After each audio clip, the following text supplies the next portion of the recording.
Good evening friends, TA के इस नए वीडियो में आपका फिर से एक बार स्वागत है। और इस वीडियो में हम लोग बात करने वाले हैं स्टेयरकेस के बारे में। स्टेयरकेस की जो डिजाइनिंग है वो दो पार्ट में होनी चाहिए। पहला तो उसकी प्लानिंग सही होनी चाहिए और दूसरा है उसका स्ट्रक्चरल डिजाइनिंग। तो स्ट्रक्चरल डिजाइनिंग की बात तो हम इस वीडियो में नहीं करेंगे, लेकिन हम इस वीडियो में बात करेंगे कि स्ट्रक्चर जो स्टेयरकेस का जो है पूरा प्लान कैसे करना है। उसका राइजर कितना होना चाहिए, उसका ट्रेड कितना होना चाहिए, उसकी विड्थ कितनी होनी चाहिए, है ना, उसका जो लैंडिंग का हाइट कितना होना चाहिए, वो सारी चीज़ें हम लोग इस वीडियो में डिस्कस करेंगे। तो अगर ये सारी चीज़ें अगर आप जानना चाहते हैं, स्टेयरकेस के बारे में एक्सपर्ट बनना चाहते हैं, तो इस वीडियो को पूरा जरूर देखिएगा। बहुत ही इंपॉर्टेंट वीडियो है, बहुत ही कमाल का है और बहुत ही नॉलेजेबल है। बहुत सारे लोग इन सब चीज़ों को इग्नोर करते हैं अपने घर में, जिसकी वजह से लाइफ लॉन्ग उन्हें प्रॉब्लम्स होती हैं और कई बार तो बहुत मेजर प्रॉब्लम हो जाती है। कोई गिर जाता है, किसी को बहुत ज़्यादा चोट भी लग जाती है, ओनली ड्यू टू दिस कि स्टेयरकेस को सही ढंग से प्लान नहीं किया गया। तो कुछ इंपॉर्टेंट चीज़ें हैं जो मैं इस वीडियो में आपको बताऊंगा, उसका ध्यान रखना है जब भी आप अपने घर का स्टेयरकेस की डिजाइन करें। तो चलिए एक एक करके हम लोग शुरू करते हैं। देखिए, ऐसे तो there are several types of staircase, है ना। स्ट्रेट स्टेयरकेस होगा, एल शेप स्टेयरकेस होगा, है ना, विंडर्ड होगा, स्पाइरल होगा, यू शेप्ड होगा। बहुत सारे स्टेयरकेस के टाइप्स होते हैं, लेकिन इस वीडियो में मैं बेसिकली बात करूंगा डॉग लेग या यू शेप्ड स्टेयरकेस की, जो कि सबसे ज़्यादा कम स्पेस लेता है और यही सबसे ज़्यादा बनाया जाता है बिल्डिंग, रेजिडेंशियल बिल्डिंग्स के अंदर। तो इस वीडियो में हम लोग डॉग लेग या यू शेप्ड स्टेयरकेस के बारे में बात करेंगे। और बहुत सारे स्टेयरकेस जो भी हैं, अगर आपने इस वीडियो को अच्छे से समझ लिया तो बाकी आप आराम से कर सकते हैं प्लान, अगर आपको करने की जरूरत पड़ेगी तो। देखिए, जैसे यू शेप या डॉग लेग का मतलब क्या है, ऐसा कोई स्टेयरकेस, है ना, इस टाइप का कुछ स्टेयरकेस होता है। वो प्लान बना रहा हूं मैं।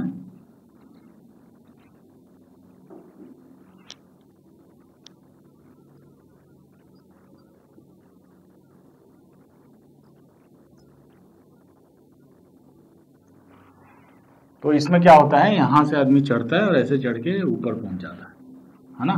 तो इस टाइप का स्टेयरकेस होता है, ये यू शेप्ड है और इसी को डॉग लेग भी कहते हैं।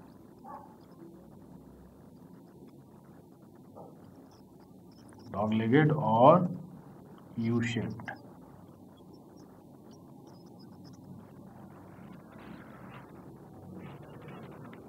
अब देखिए इस स्टेयरकेस में क्या क्या चीजें समझने वाली हैं। पहले तो देखिए आपका ये लैंडिंग, इसको कहते हैं लैंडिंग, जहां पे आदमी थोड़ा सा, इसको क्या होता है, आदमी यहाँ से चढ़ रहा है, चढ़ रहा है, चढ़ रहा है, चढ़ रहा है, चढ़ रहा है, चढ़ रहा है, और ये सारा एक लेवल पे है। तो थोड़ा सा उसको यहाँ पे जो लैंडिंग पे जो मूवमेंट किया वो थोड़ा सा रिलैक्स मूवमेंट होगा, थोड़ा सा उसको आराम मिलेगा, इसीलिए इसको कहते हैं लैंडिंग, है ना। और जब अगर हम इसको ऐसे काटते हैं, अगर मान लीजिए ऐसा सेक्शन काटेंगे तो ये हमें ऐसा दिखेगा। ब्लैक इज बेटर, अच्छा से दिखना चाहिए।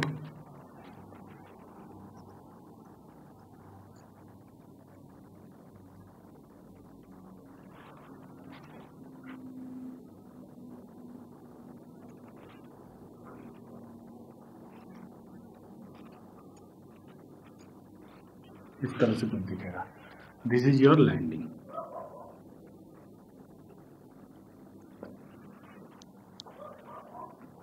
तो यहाँ से आदमी चढ़ेगा, चढ़ते चढ़ते लैंडिंग पे गया, फिर वापस घूम के यहाँ करके ये आपका फ्लोर रूफ लेवल है।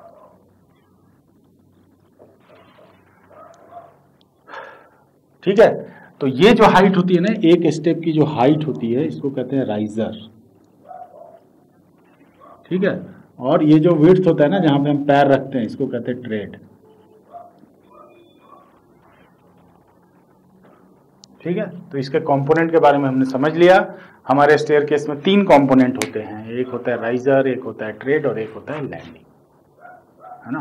तो इन तीनों को और चौथा होगा इसका ये विड्थ, इसको मान लेते हैं W। ये विड्थ कितना होना चाहिए। ये सारी चीजें अगर आपने प्रॉपरली प्लान कर ली तो आपका स्टेयरकेस जो होगा अच्छा होगा, उसको चढ़ने में आसानी होगी, एक्सीडेंट का खतरा, किसी के गिरने का खतरा कम रहेगा।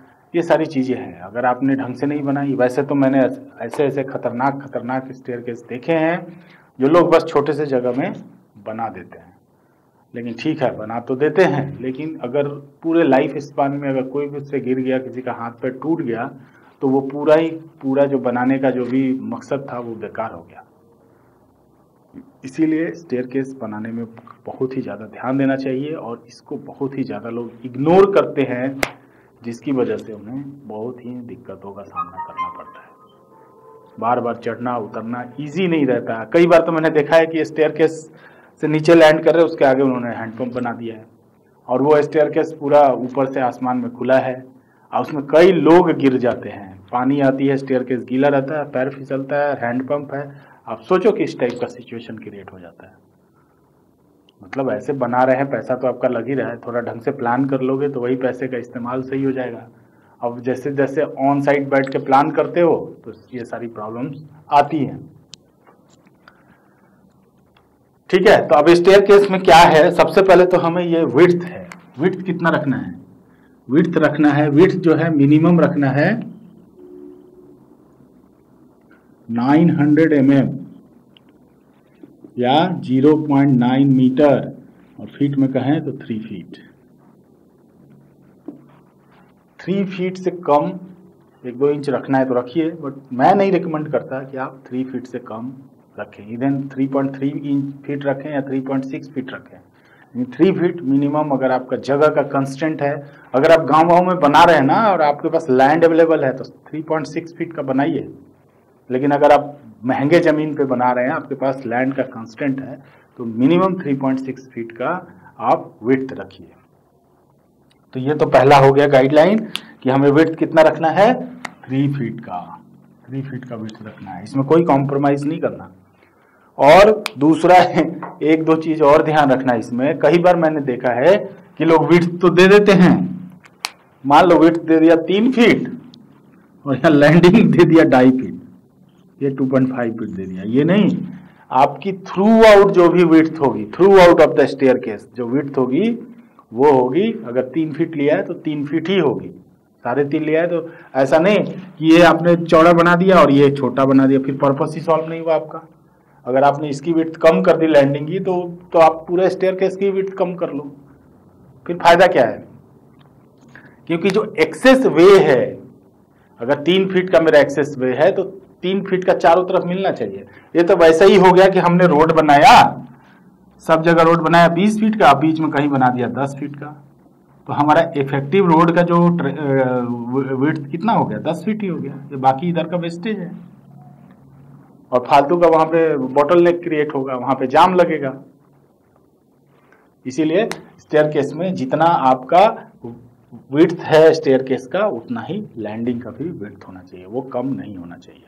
ये गलतियां मैंने देखी हैं, तो ये गलतियां नहीं होनी चाहिए। दूसरा है कि ये जो लैंडिंग का जो हेडरूम है ये कितना होना चाहिए, ये डिपेंड करता है आपके पोजीशन के ऊपर। अगर आपको लैंडिंग के नीचे से एक्सेस देना है, एक्सेस यानी किसी को आने जाने का रास्ता देना है, तो वो रास्ता जो है 2.2 मीटर होना चाहिए। तो ये पहले आपको प्लान करना होगा, नहीं तो आप लैंडिंग कर दोगे छोटा 6 फीट का, अब आदमी उसमें जाएगा तो किसी का सर टकराएगा, किसी का सर फूटेगा। नहीं तो आपको एक बोर्ड लगाना पड़ेगा, mind your head. Mind your head वाला बोर्ड मैंने देखा है बड़े बड़े मंदिरों में, और ये यार कैसे करते हैं माइंड योर हेड। तो ये चीजें नहीं होनी चाहिए। अगर आपको इधर से कोई रास्ता देना है, मान लो जैसे मान लो, चलो मैं थोड़ा प्लान में आपको समझाता हूं, आराम से बात करेंगे, समझेंगे, चीजों को समझेंगे, क्योंकि अगर हम वीडियो देख रहे हैं तो समझें। मान लो कि ये मेरा घर है, सपोज इधर मेरा कुछ है, इधर कुछ है, मैंने यहाँ पे एक स्टेयरकेस बनाया और यहाँ से मैंने एक दरवाजा दिया अंदर जाने के लिए। और हमारा जो स्टेयर केस है यहाँ से यहाँ तक प्लेन है, ऐसे जाके ऐसे चढ़ना है और स्टेप्स जो है मेरे ऐसे शुरू होते हैं। सपोज या मेरे स्टेप्स ऐसे ही शुरू हो जाते हैं, यहाँ से ऐसे चढ़ के ऐसे शुरू होते हैं, है ना। तो और यहाँ पे मैंने बनाया है लैंडिंग। तो अब क्या होगा, यहाँ से मुझे अंदर जाने का रास्ता चाहिए। तो ये जो लैंडिंग की हाइट होगी वो मैन हाइट से क्लियरेंस होनी चाहिए, मैन हाइट से ज्यादा होना चाहिए, अदरवाइज कोई उसके नीचे से जाएगा तो उसका सर टकरा सकता है। अब होता क्या है कि मान लीजिए कि आपने अपने बिल्डिंग की फ्लोर हाइट रखी है 10 फीट, तो आइडियल जो लैंडिंग होगा वो कहाँ होगा, 10 फीट है तो आपका आइडियल लैंडिंग 5 फीट पे होगा। लेकिन 5 फीट के नीचे से आदमी का निकलना थोड़ा मुश्किल है, क्योंकि सारे लोग 5 फीट से छोटे तो होते नहीं है। तो अगर ऐसा कोई सिचुएशन है तो आपको जो लैंडिंग की हाइट है कम से कम 7.5 फीट क्लियर हाइट देनी चाहिए। तो ये बात भी बहुत इंपॉर्टेंट है और ये ध्यान रखना है, ऐसे केसेस में 2.2 मीटर का मिनिमम क्लियर हाइट होना चाहिए, ताकि आदमी इस तरह से आराम से एक्सेस कर सके। तो अगर आपको ये पहले से पता है तो आप, हाँ एक चीज और मैं बताना भूल गया था, ये जो इसका होता है ना, इसको कहते हैं फ्लाइट। ये जो है ना, एक फ्लाइट हुआ, ये दूसरा फ्लाइट हुआ, तो इसको कहते हैं ओवरऑल फ्लाइट। तो एक फ्लाइट में जो स्टेप्स हैं उसको आप कम ज्यादा करके क्या कर सकते हैं, इसका हाइट को एडजस्ट कर सकते हैं, ताकि आपका जो मैन हाइट रहे वो मिल जाए, अदरवाइज आपका वो यूजेबल नहीं रहेगा। तो ये ध्यान रखिए, हाइट ऑफ द लैंडिंग, और ज्यादातर ये फर्स्ट लैंडिंग में ही प्रॉब्लम होती है। जो उसके ऊपर वाले हैं आप एकदम बीच में डालिए, कोई प्रॉब्लम नहीं है। जो छोटा वाला है, जो सबसे ग्राउंड फ्लोर से जो हम फर्स्ट फ्लोर चढ़ रहे हैं, तब आप क्या कर सकते हैं कि नीचे वाले फ्लाइट को बड़ा और उसके ऊपर वाले को थोड़ा छोटा रख सकते हैं। इससे क्या होगा कि आपका पर्पस सॉल्व हो जाएगा। 2 पॉइंट हो गया। और तीसरा, height of the riser. Height of the riser बहुत इंपॉर्टेंट पॉइंट है। हाइट ऑफ द राइजर जो होना चाहिए, कितना होना चाहिए,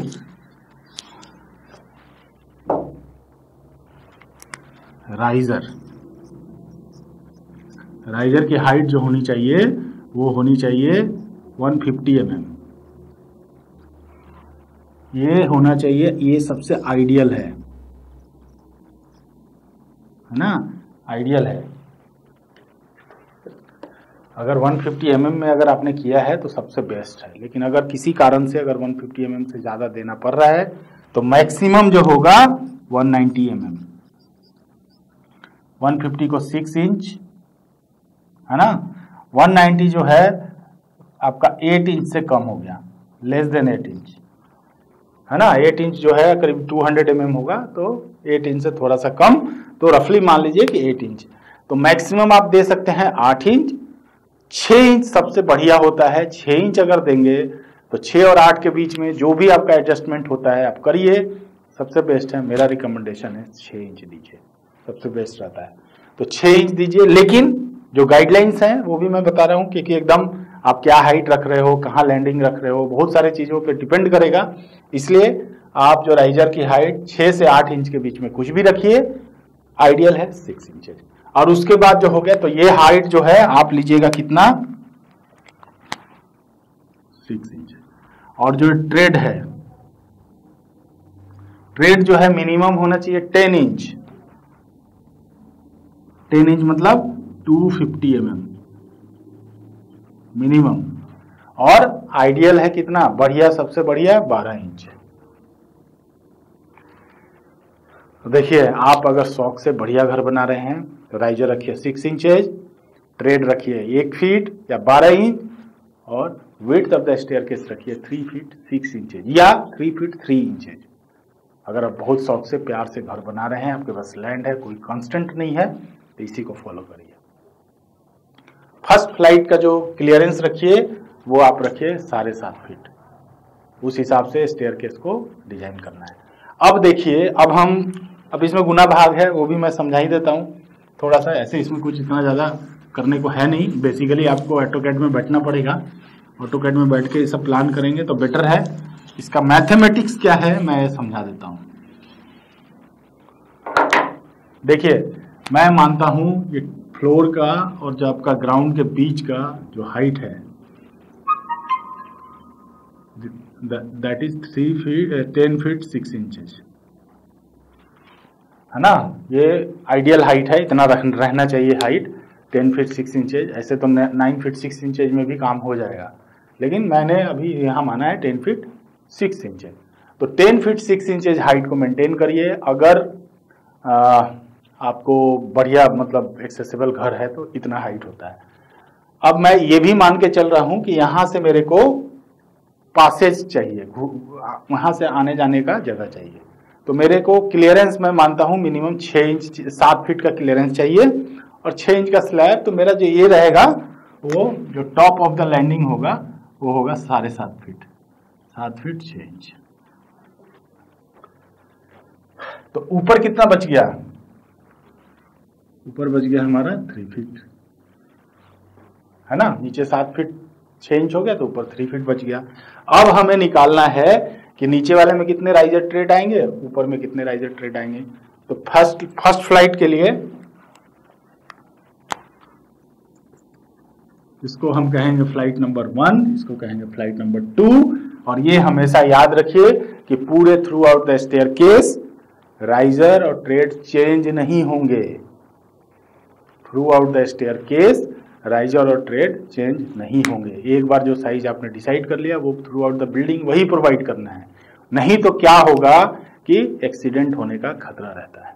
जब आदमी चढ़ता है तो उसके पैर जो हैं यूज टू हो जाते हैं, उसको लगता है कि हाँ 6 इंच का है तो 6 इंच पे उसका पैर चलेगा।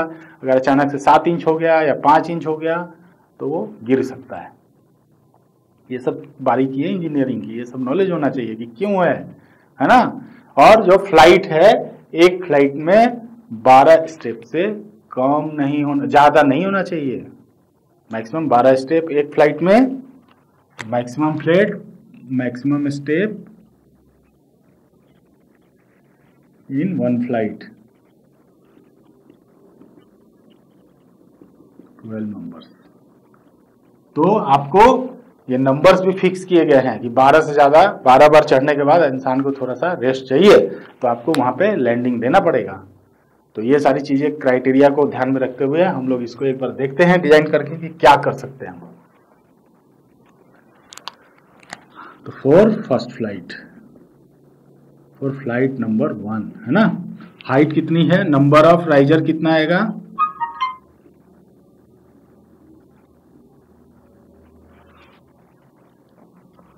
नंबर ऑफ राइजर कितना आएगा, height 7 feet 6 inches divided by 6 inches, है ना।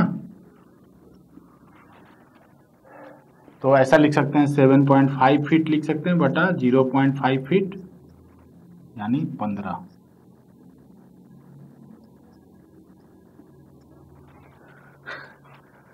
पंद्रह स्टेप तो ये हो गए, लेकिन अब हमारा क्राइटेरिया तो फेल हो रहा है। हमारा क्राइटेरिया है ओनली कितना, ओनली 12 स्टेप। और अगर हमने 15 दे दिया तो ये स्टेयरकेस सही डिजाइन नहीं माना जाएगा। तो हमें इसको ब्रेक करके 12 में लाना है। तो चलिए इसको हम थोड़ी देर के लिए होल्ड करते हैं, यहीं पे इसको हम थोड़ी देर के लिए होल्ड करते हैं। ऊपर वाला देखते हैं, ऊपर में हमें कितने स्टेप्स देने होंगे। In flight number 2 number of steps कितने हो जाएंगे, 3 फीट है ना, 3 feet divided by 0.5 feet, number of flight is 6। तो ये ठीक है। तो यहां पे हमें 6 राइजर देने हैं। और ट्रेड कितना होता है, number of tread, number of tread is equal to riser -1 यानी 6 - 1 यानी 5 ही होगा। क्योंकि जो लास्ट वाला होता है ना वो फ्लाइट में मिक्स हो जाएगा या छत में मिक्स हो जाएगा, तो छत के साथ ओवरलैप हो जाएगा, तो उसको हम ट्रेड में नहीं गिनेंगे। जैसे यहाँ पे देखिए, यहाँ पे राइजर कितना है, ये जो रफ स्केच है 1 2 3 4 5 राइजर है। और ट्रेड कितना है 1 2 3 4। ये जो 5वां ट्रेड है ये क्या है, actually part of the slab है, इसीलिए ट्रेड हमारा इतना ही होगा। तो ये तो मेरा सही आ गया, लेकिन हम यहाँ पे फंस गए 15। अब हमें 3 स्टेप इसमें से कम करने हैं। इसके 2 तरीके हैं, या तो हम क्या करें, राइजर के हाइट बढ़ा लें। राइजर के अगर हम हाइट बढ़ा लेंगे तो भी हमारा काम हो जाएगा। तो पहले हम वो वाला स्टेप करते हैं कि राइजर का हाइट को इंक्रीज करते हैं। तो राइजर को अगर हाइट इंक्रीज कर, कितना हाइट देना पड़ेगा, तो हम ऐसे करते हैं 7.5 फीट, है ना, और डिवाइडेड बाई 12 कर देते हैं तो हमें एक राइजर का हाइट निकल जाएगा। निकालता हूं मैं अपना हथियार और देखता हूं आता कितना है आंसर। किधर गया बे कैलकुलेटर, ये रहा कैलकुलेटर। तो 7.5 डिवाइडेड बाई 12 और गुना 12 फिर से कर देता हूँ, यानी 7.7 इंच। ये तो कैलकुलेट करने की चीज ही नहीं थी, ये हमारा सीधे आ जाता है 7.5 इंचेज। देखिए थ्योरेटिकली कोई प्रॉब्लम नहीं है, क्योंकि हमारा जो हम कहां से कहां तक दे सकते हैं, 7.5 इंच का 6 इंच से लेके 8 इंच तक दे सकते हैं, और ये 7.5 इंच आ रहा है तो कोई दिक्कत नहीं है, हम ये कर सकते हैं। तो अगर हम 7.5 इंच के हिसाब से जाएंगे तो हम इसको फिर से रीडिजाइन करते हैं for flight F1। Number of riser तो हमारे 12 हो गए, ऑलरेडी हमने ये कर दिया। और फ्लाइट F2 के लिए जो हमें निकालना है ये 12 हो जाएगा फ्लाइट 1 के लिए, और इसके लिए हमें नंबर ऑफ ये निकालना है। तो इसको देखो 7.5 इंच को कितना लिख सकते हैं, कितना फीट हो गया, या इसी को इंच में बदल लेते हैं। तो 12 तिया 36, इसको मिटा दूं,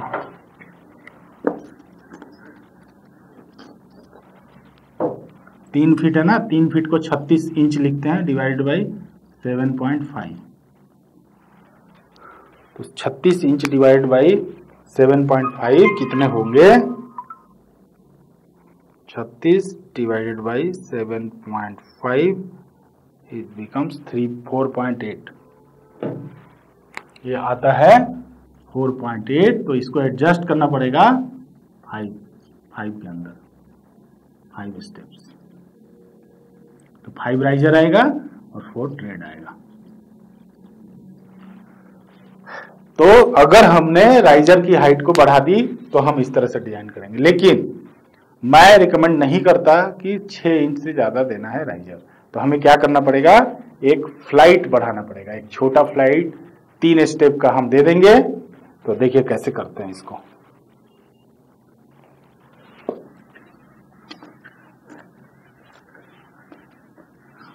एक फ्लाइट को हम इंट्रोड्यूस कर देंगे तो हमारा काम यहां से हो जाएगा। तो देखिए हमारा ये स्पेस तो हमने पहले ऑलरेडी एलोकेटेड है स्टेयरकेस के लिए, है ना। मान लीजिए ये मेरा लैंडिंग है, ये मेरा लैंडिंग है, और ये मेरा जगह है। यहाँ से ऐसे ऐसे पहले हम बनाते। पहले आदमी कैसे चढ़ता,